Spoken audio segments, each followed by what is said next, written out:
kind of alive, and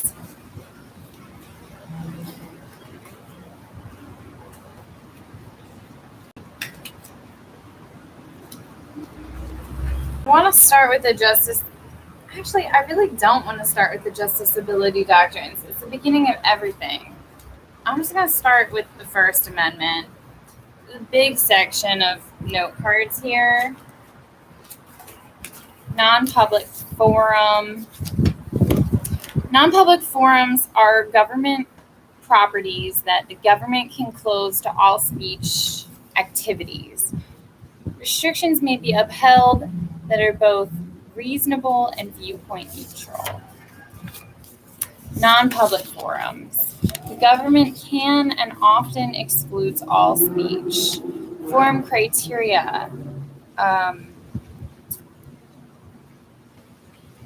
I think this is supposed to say traditional. Traditionally, right, viewed as non-public forums. I don't know if that's what I was trying to write here. I can't read it. Compatible for speech and dedicated to speech. I don't even think that's on the right note card. If we're looking at designated public forum, which might be where that actually belongs, if the government voluntarily opens up a government property for speech that has not traditionally been regarded as a traditional public forum. Public forum rules apply, which means that no subject matter restraints may be drawn. Reasonable and viewpoint subject matter is of the speech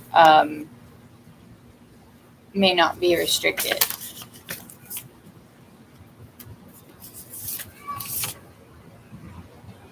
The standard of review I'd like to know. I mean, I think it depends.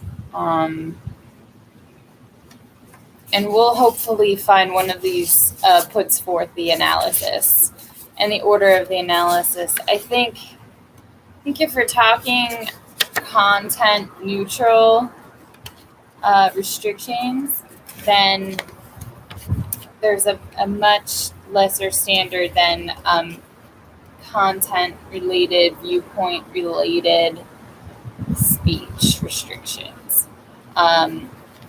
I want to say based on the First Amendment, right, the importance of the right, that it's probably strict scrutiny analysis. So let's look at public forums standard. This might set forth what I'm talking about. So traditionally, public forums include public properties, streets, sidewalks, and parks. Other public property can be designated public forum by policy or practice for expressive actions or reserved to government for intended actions. Regulations to reserve property for intended use must be viewpoint neutral - content neutral. Secondarily, the restriction must be reasonably related to an intended purpose or legitimate government purpose. Regulations to regulated speech must additionally be narrowly tailored to an important government purpose and allow alternative channels.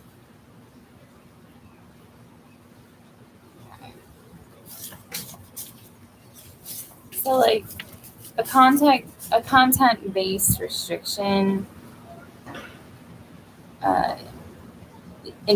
should be intended for us to walk down the path of, I think, a stricter scrutiny analysis.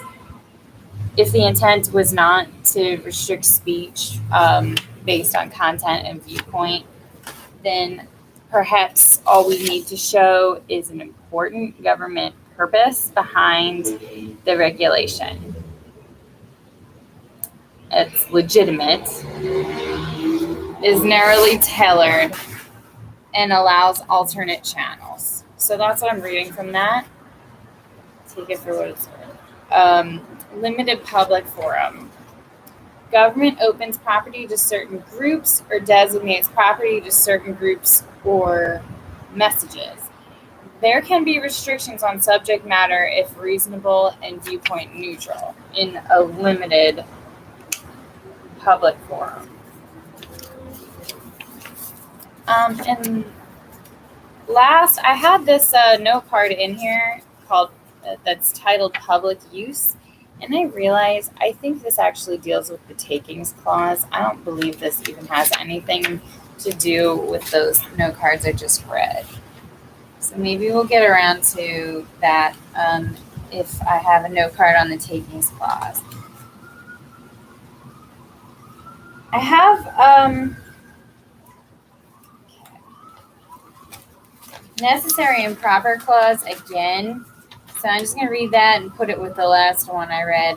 Necessary and proper clause gives the power to Congress to execute specifically granted enumerated powers, but is not by itself a basis of power, which I've read actually, like in NBE questions. This really has to be coupled with another power. For instance, commerce clause or taxing, spending for government or for public benefits, right? It's got to be coupled with another power, the necessary and proper clause, right? That does allow Congress to execute in a wide range and variety of ways.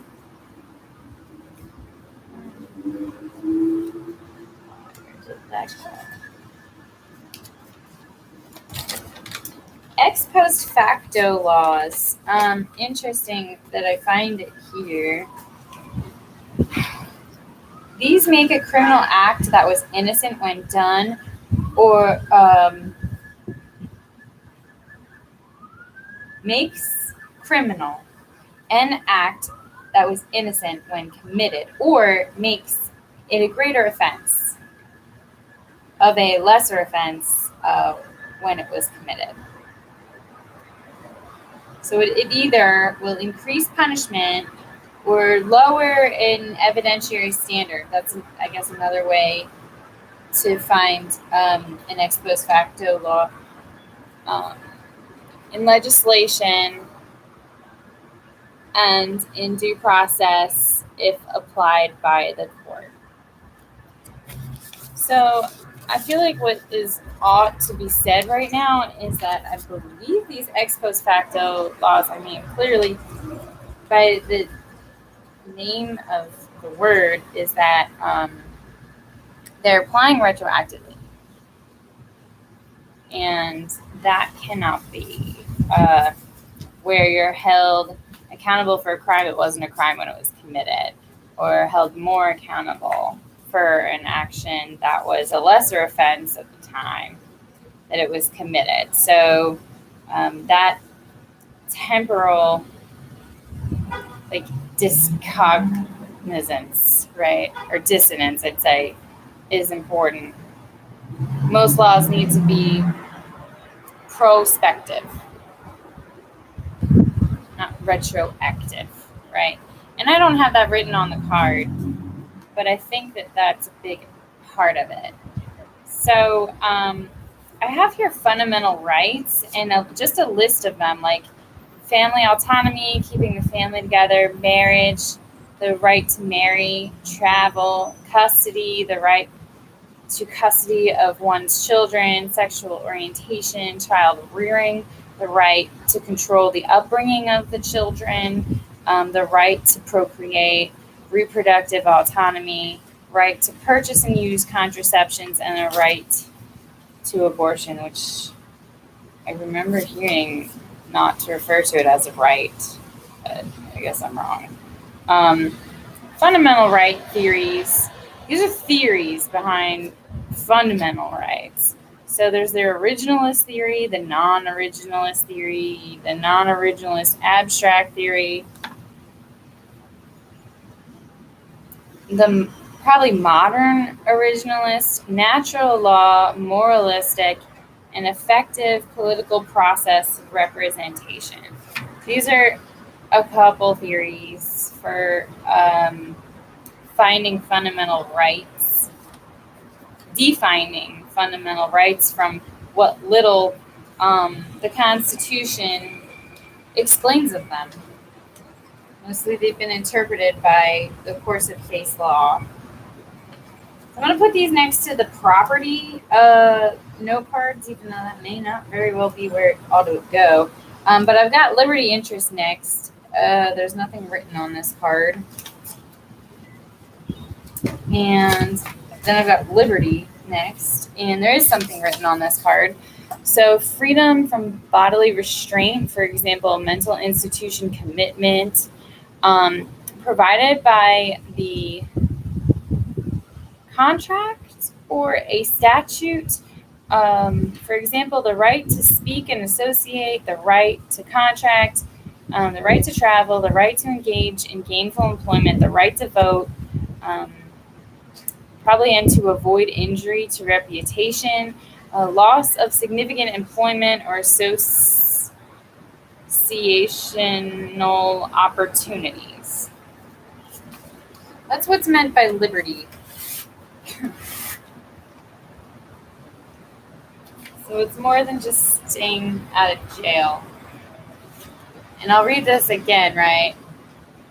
Right to speak and associate, right to contract, right to travel, right to engage in gainful employment, right to vote, probably avoid injury to reputation, and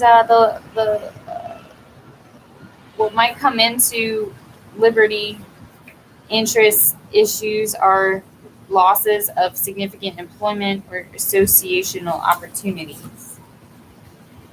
Life interest, I have nothing written here. Property interest, nothing written, but I've already read property. Now we're getting to strict scrutiny, intermediate scrutiny, rational base. Oh, but before that, I'm going to go into entitlement. Maybe not. I'll wait.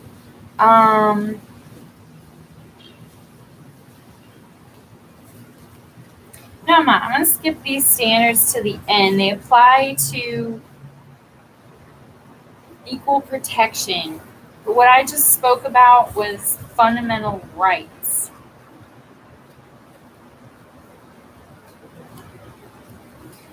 So I don't want to get that mixed up with equal protection, but I almost might say, and I'd love to know for sure that strict scrutiny applies to a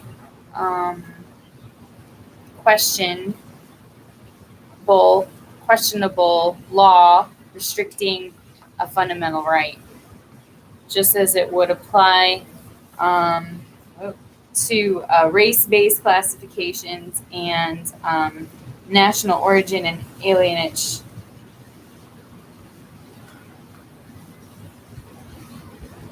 And the burden of proof, so I am going to go into this. The burden of proof is on the government in a strict scrutiny analysis of laws that, have an effect on race-based classifications and national origin and alienage. So the government has to prove necessity and fit of a law so that it's showing it's not over-inclusive or under-inclusive. The court uses the strict scrutiny standard when a suspect classification or fundamental right, what I just said, is involved.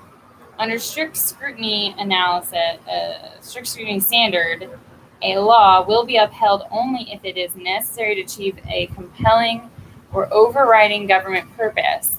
The court will always consider whether less burdensome means for accomplishing the legislative goal are available. Most governmental action under this test fails. I always try to let it apply when, it involves acts of war or, matters of, national security. And I'm finding it to be true in my MBE results that most of the time, if the government is held to a strict scrutiny standard, right, if they're limiting like political speech during war to try to reduce, or maybe they're limiting, limiting speech about the war that really ought to be limited to, because it's related to our national security. And yet still, if it's held to a strict scrutiny standard, often those laws are invalidated. So I just can't, they're right? Government can't meet that burden a lot, very often. The other two standards are intermediate scrutiny standard and the rational basis standard. When the classification, intermediate applies when the classification is based on gender or legitimacy of children. A law will be upheld if it is substantially related to an important government purpose. The burden is on, I have here the burden on both, but usually the government. So I'm kind of learning that it's on the government. We have a burden to prove this, that a law exceeds the standard and is constitutional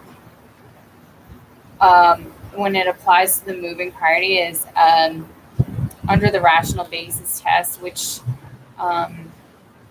classifies on the basis of such anything besides race-based, alienage, national origin, gender, legitimacy, anything else which has been viewed as like religion, sexual preference, age,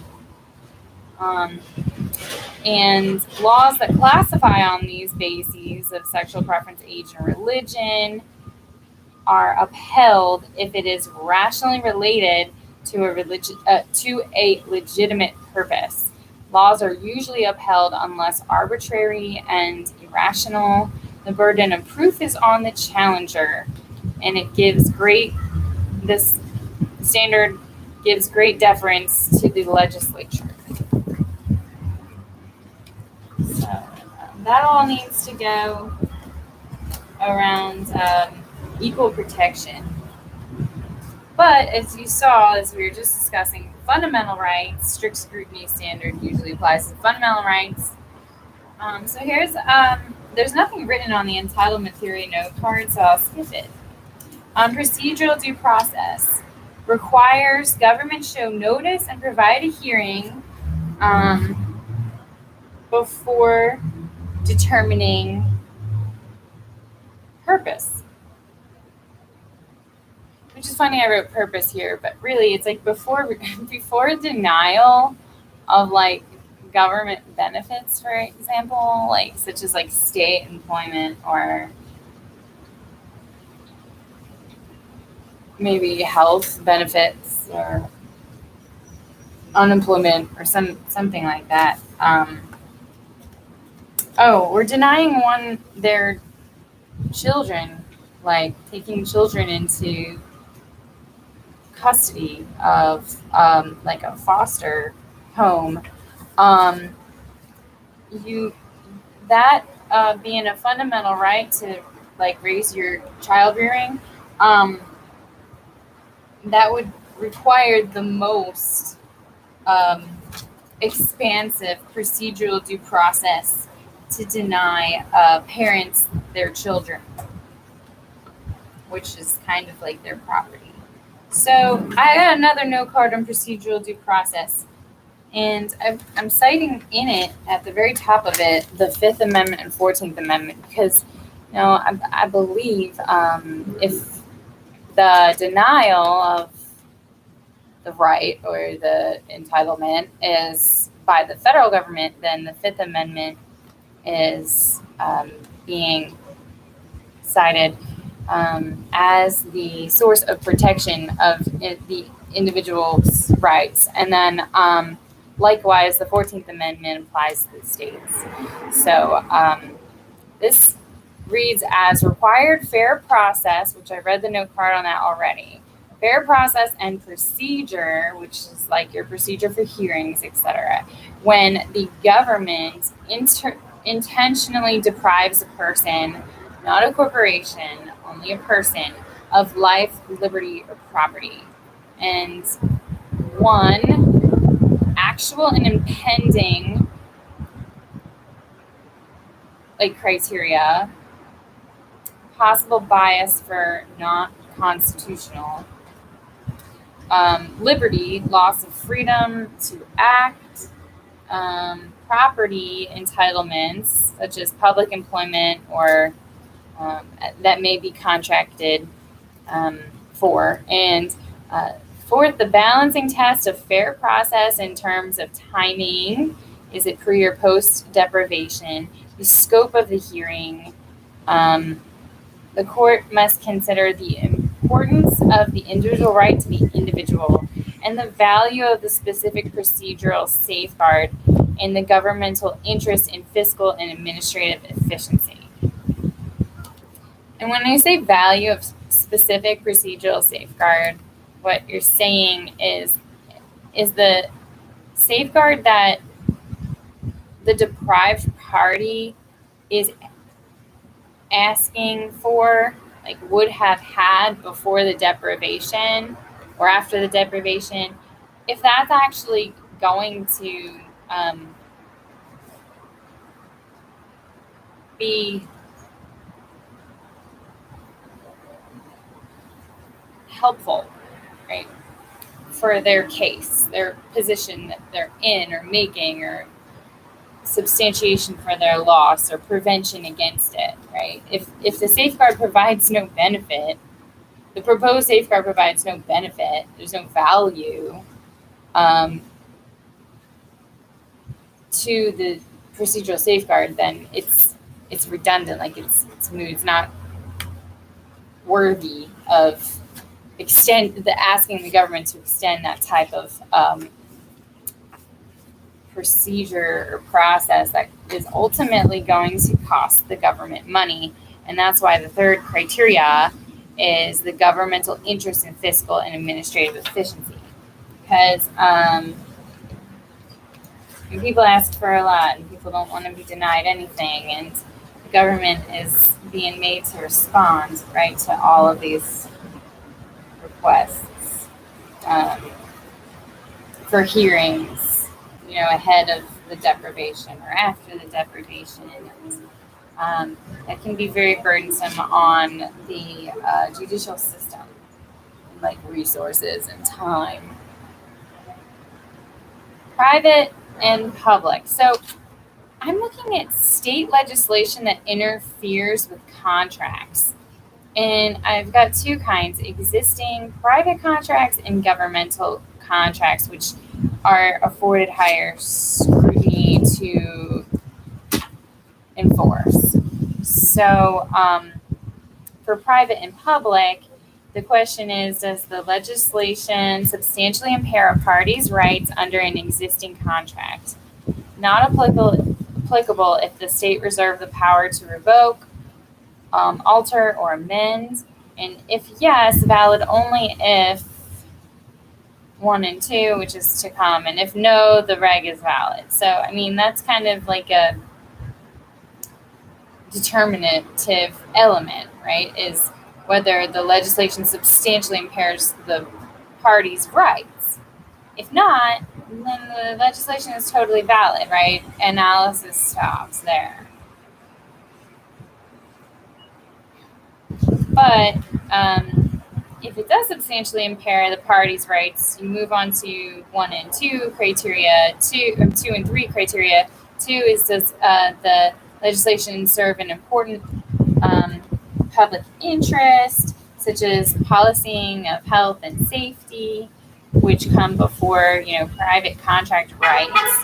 And then third is a reasonable and narrowly tailored means of promoting that interest.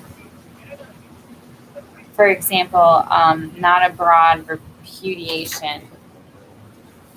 I don't have anything about the government contract analysis, but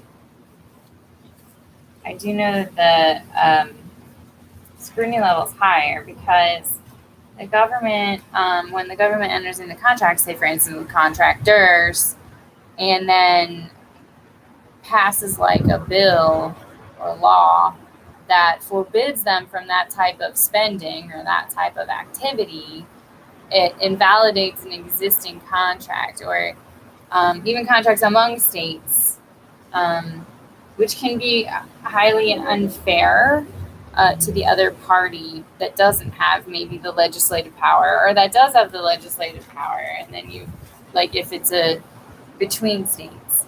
And so it really has to be a legitimately substantiated reason for the interference with the existing government contract. What is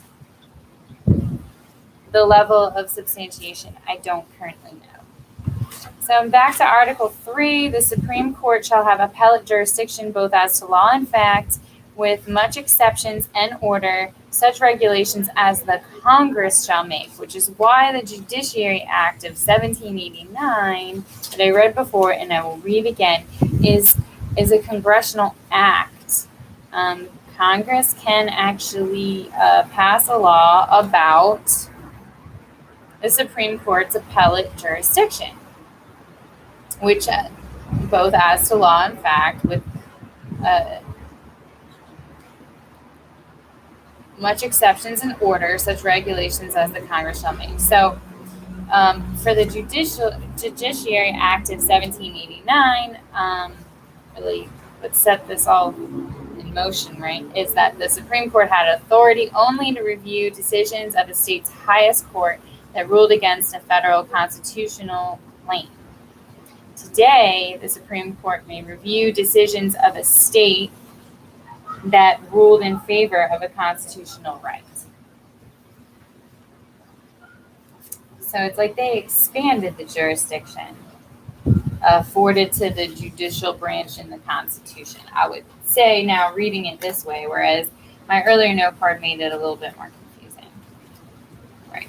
I'll put those where they belong.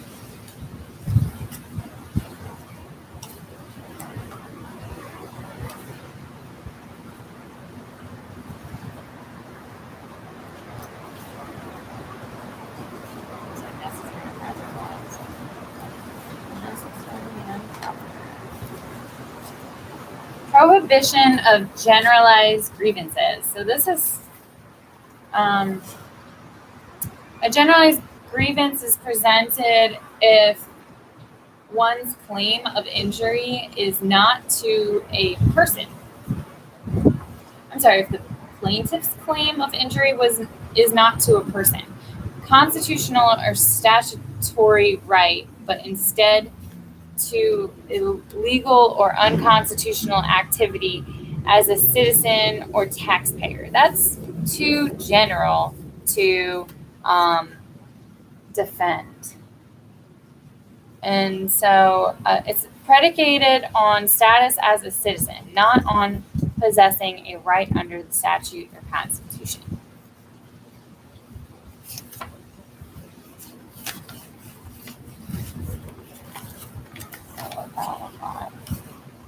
Inherent executive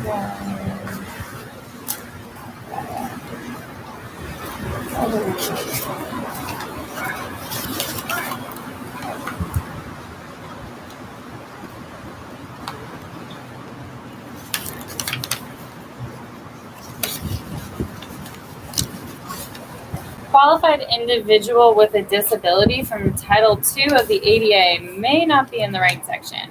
An individual with a disability who, with or without reasonable modifications to rules, policies, practices, and removal of architecture, communication, or transportation barriers, or the provision of auxiliary aids and services meets the essential eligibility requirements for the receipt of services or the participation in programs or activities provided by a public entity. That's Title II, isn't it? Yep, that's Title II. That doesn't belong in this this class. But it's good to know that that would be, since it's not subject to strict scrutiny as race, base classifications, alienage, and national origin, or gender or legitimacy, that a disabilities standard would therefore be a rational basis. It doesn't fit into another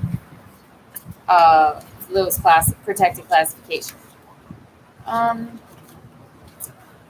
Malice might not apply either. It's proof of actual malice is that the defendant knew the statement was false or acted with reckless disregard of the truth. One, the burden is on the plaintiff or moving party. Two, subjective and not a reasonable person test. Three, evidence defendants specifically knew. That, say, for instance, defamation was, that information publicized in a defamation case is inaccurate. And fourth, the motive or hostility element. And then I wrote not element. Or no, maybe I wrote not enforcement. I don't know what that says. But fifth is defamation, no duty to check for accuracy of statement. So it's not an element. There's no motive / hostility element to prove here, or duty to check for accuracy of the statement on the defendant, which I think is weird. I think the way I remember this, and this is, protecting one's fundamental right to their reputation to be fairly portrayed. That's what this entire note part, about malice, what the definition of malice is in that type of an analysis. What I remember is that malice has to be proven. And that should be what this says. So I feel like it contradicts itself, right? Proof of actual malice is that defendant knew the statement was false or acted with reckless disregard of the truth. So that's the actual definition. That definition doesn't necessarily mean that someone was motivated because they didn't like someone or had hostility, or whether or not they, checked and followed on leads. But that could fall into reckless disregard of the truth if they ought to have, and it was, reckless disregard to fail to. But there's no affirmative duty to check the accuracy of the statement if, a publisher, for instance, a newspaper, believed that the statement was true. What from maybe the source that they received. Malice is that the defendant knew the statement was false or acted with reckless disregard of the truth. It is what malice is not, is a duty to verify. It is only that there's really bad faith, knowledge that a fact is false, that is published about someone's reputation. And then to the extent that a person, has a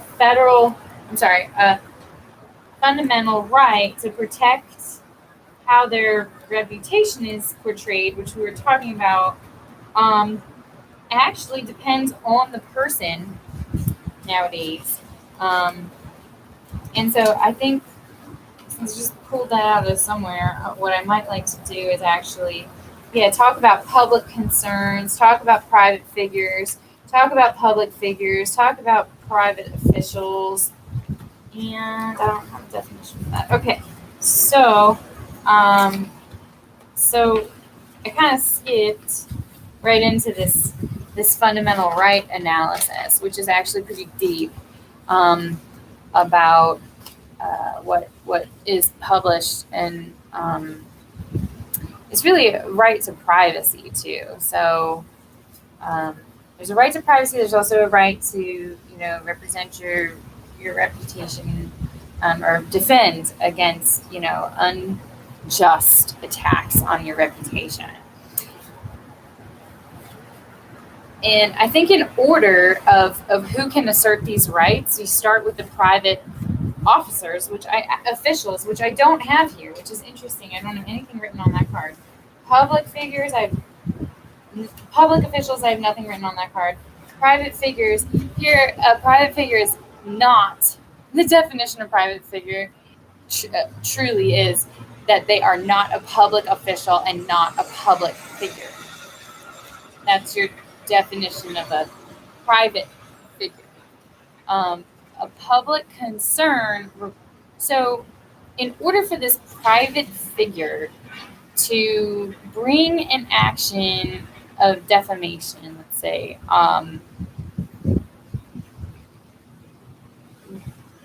let's just say they got put on like some most wanted list when that's not them, or that's not,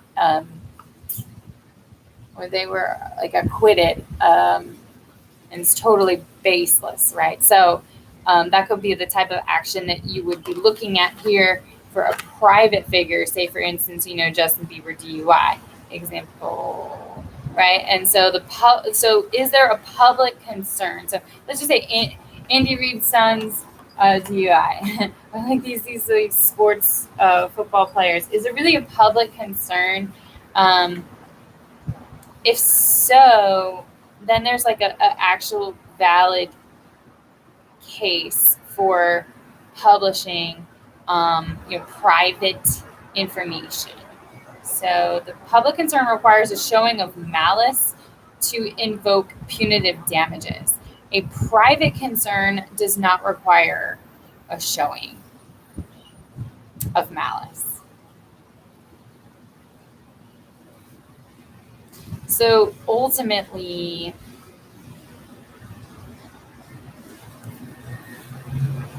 these people are getting a DUI is putting the safety of the public, is threatening the safety of the public. Is that a public concern? If so, then the newspapers or Apple News or whatever cannot just write things that they know are incorrect about someone's reputation, such as they were pulled over for DUI when they were really pulled over just to check license and tags and registration. And therefore, a department could potentially be subject to civil action and potentially punitive damages. Although I have a hard time understanding how this fits. I think it is a speech-based actually restriction, and that's probably where it ought to go. Probably not ought to go necessarily with the protection of the reputation and the privacy of others, as much as it's also a restriction. It kind of comes into conflict with the restriction on the right to publish, right to speak. So I have it sitting in this weird section between the two. Public concern is a matter of which the public has a legitimate interest and there's a value to the public. So Gertz is a case there where, like, you're talking about political candidates for political positions and roles, and I think, and if you're like pulling in somebody running for office, and there's legitimately a public interest in knowing like that detail, so that's why you have to show there's real malice behind like a misstatement. So nuisance is here. Public nuisance is an unreasonable interference with the right common to the general public. A private nuisance, I don't have that written here, but this could be a different class. It kind of comes up in like 3 different classes. Free exercise clause,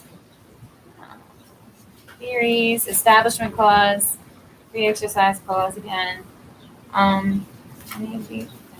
There's two free exercise clause. So the individual's religious beliefs do not excuse that individual from complying with neutral laws of general applicability and otherwise valid law. If the law is not neutral, however, then apply strict scrutiny. So that's weird that you're applying strict scrutiny to religion, because I had religion in the rational basis test. But, it's a fundamental right. So there you go. In my view, one of the tenets of the founding of this country. So where do I put it? I put it at the very end, actually, because constitutional law books save it for last, even though it is part of, I think, the First Amendment. They save it for last because they wanted to interfere with Christmas, and they wanted to interfere with Easter, because they want you to be tired and not interested and not actually care. Or, they wanted to take away from your enjoyment of the holidays, because the government is really a bunch of jerks towards people that are religious. The free exercise clause does not require, what does it say? Each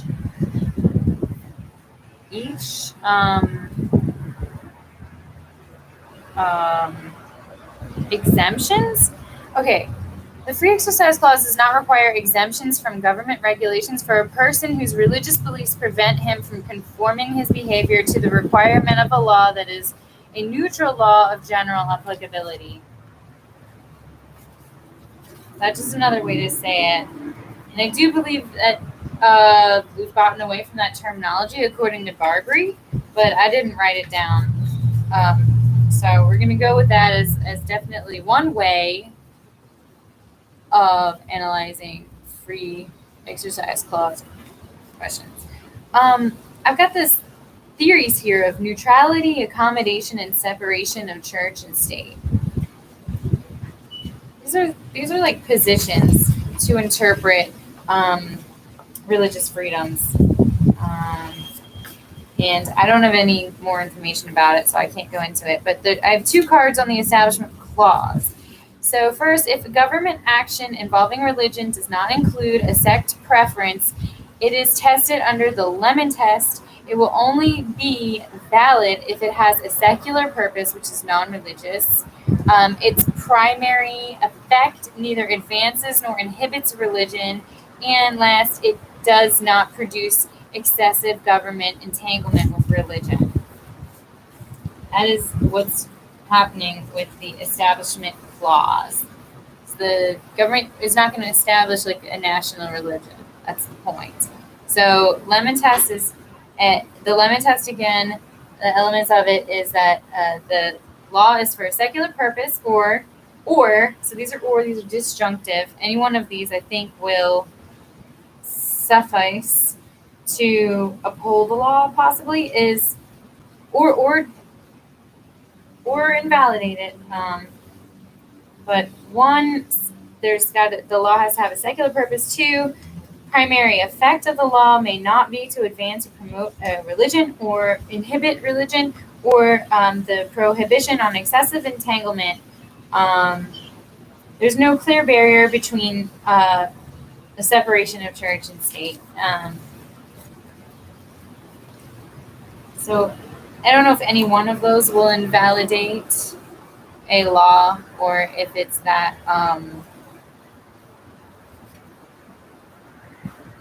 all of them, or only, I don't know, or uphold it. I don't really remember. Before getting into the principles of avoidance, justiciability principles, I'm going to go into some things that I think are most relevant in First Amendment freedom of speech.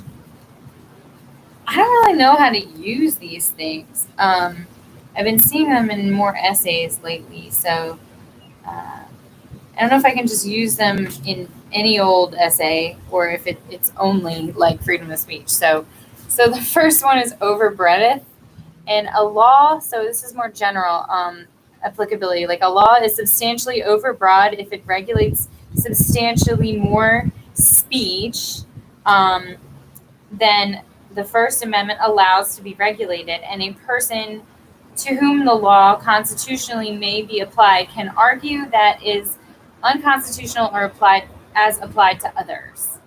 And it is not applicable to commercial speech. Whatever. I don't see how it's not. Like, not an argument you would make if you were defending commercial speech inhibited by a law. And anyway, so an as-applied challenge, that was the overbreadth. An as-applied challenge is a law, policy as applied to a specific type or class of people is injurious, such as women or anemics, more fact-specific than the facial challenge. So the example of that is like the religious sect that doesn't believe they should take pictures, but they want to drive, and thus they have put up a front for getting driver's license pictures and want like an exception. That's your example there, is that as applied to that religious group, the law is injurious. But to everybody else, it's not. And that would be your as-applied challenge to the law, constitutionality. Is there a less restricted means of letting these people drive without their photo on their license? Probably not. And that's probably why it's been upheld and there's no exceptions. Or maybe there are. I forget. Facial challenge. A regulation on its face is unconstitutional as it applies to everyone. That's your facial challenge. As the law applies to everyone, it is unconstitutional on its face. Over-inclusive and under-inclusive. I went to overbreadth. That's what I went into. So over-inclusive means that a law reaches or impacts more people than necessary, more likely to be struck than an under-inclusive law. And then an under-inclusive law does not reach or impact all of the people or conduct sought to be regulated. Vague. A law that restricts speech is unconstitutionally vague if a reasonable person cannot tell what speech is prohibited and what is permitted. So these actually all have to do with the freedom of speech and or assembly, possibly, and or establishment clause. I know this. I know that it's speech. So here's your principles of avoidance, and this is actually going to be all of the note cards that I have for constitutional law. And they're kind of a bunch of them. I've read them in so many other recordings. I don't want to read them now, but the fact is I still struggle and don't have this stuff memorized, so I'm going to do it. Principles of avoidance, what does that mean? The court, there's these prudential limits on the court's jurisdiction. In Ernst, they want the court to be the last resort on real, earnest, and vital controversies, absolutely necessary, which means constitutional question is the crux to a decision of the case, and crucial, right, to the cause of action. And then third is limited to facts. No over-broadening extensions for like theorizing whether a law is like unconstitutional. No, it may not be viewed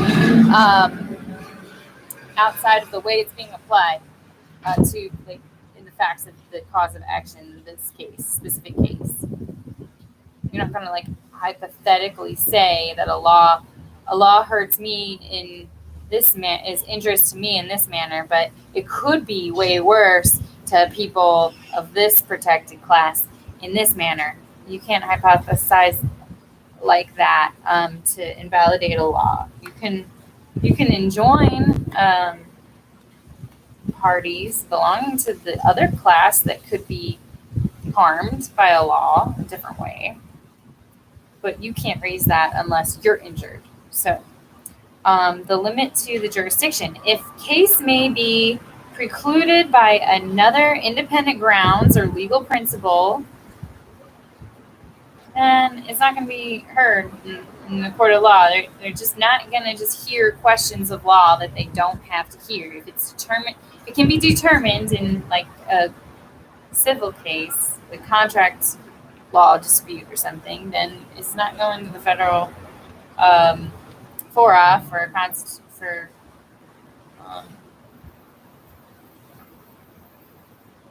review.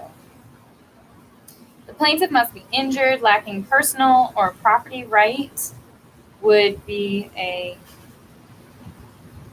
injury, or would be a requirement for injury, like a personal right or a property right.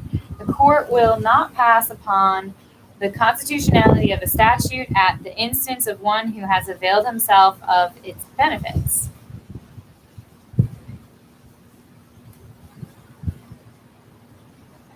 And first priority to ascertain if construction of Congress statute is fairly possible to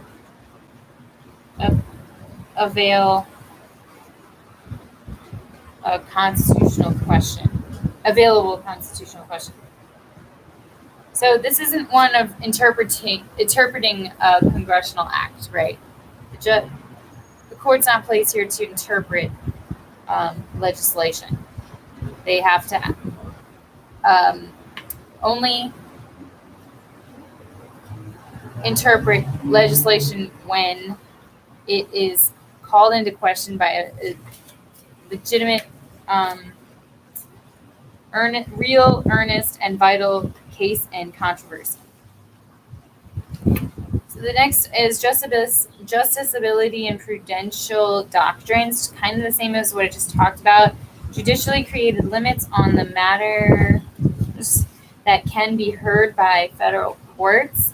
Those constitutional, only justiciability doctrine, not principally avoided, cannot be overridden by Congress, which is like the prohibition against advisory opinions, seeking declaratory judgment, standing, ripeness, mootness, political questions doctrine. This is all going to be discussed. Those prudential may be overridden merely prudent judicial administration, not constitutional. There are 5 justiciability doctrines above that must be met for cases to be heard in federal court. Probably should go in that order, right? Prohibition against advisory opinions. There's one. Okay. Then it was standing, mootness, ripeness, political question doctrine. All right, I'm not going in order. Prohibition on advisory opinion, standing, not moot, i.e. right, case, dispute, real controversy between 2 adverse litigants. Mootness. To be heard in court, there must be a real live controversy at all stages, not just at the time of the complaint, unless it's an election or pregnancy related, because those are short-lived and capable of being repeated. And they call that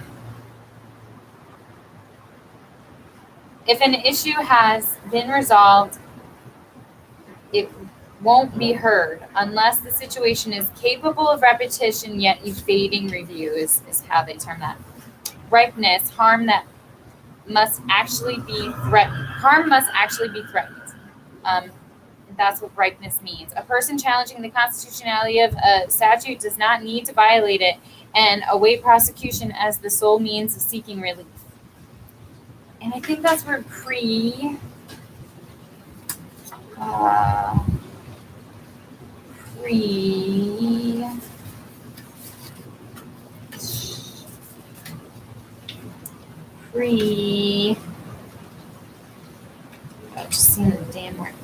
always forget this word. Oh, pre-enforcement. Pre-enforcement comes in. It's probably written on this card. No, it's not. Such as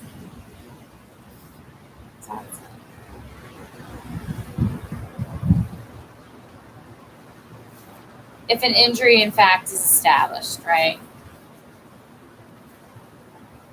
Anyway, redressability. A plaintiff must show favorable court decision is likely to redress the harm, and that remediation, that the issue, the case in controversy is remedial by a court action or order.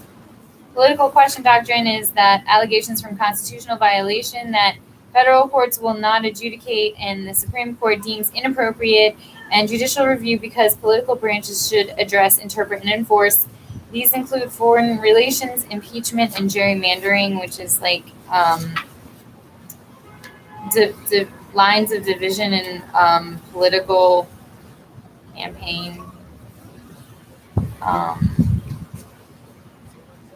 elections. So ripeness and standing and principles. I already read principles of avoidance. So ripeness, one more time, focuses on when review is appropriate.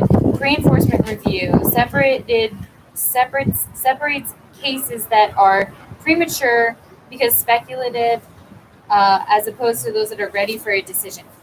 And standing is the complainant must be the proper party for adjudication, particularized or individualized injury, personally suffer injury, actual imminent injury, not speculative. And for an injunction, a plaintiff must show that he or she could be injured again.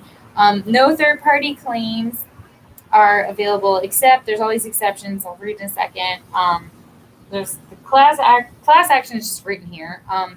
For speculative prospective litigation, he must have taken substantial steps taking up personal injury by statute. I don't know. A personal injury by statute. Steps taking. Stop mistaking. A personal injury in statute. So for the exceptions to third-party claims, except when infancy or incompetency of like the actual harm party, economic accessibility of court system is like too difficult for the injured party to avail themselves of. An example is a doctor-patient relationship when the patient privacy is or other reasons discourage the patient from taking on their own action, and the doctor is in a better position and is also harmed. That's what would be an exception to the limitation on third-party claims in a standing analysis. So that is your principles of avoidance in a nutshell. That's actually the end of all of my note cards.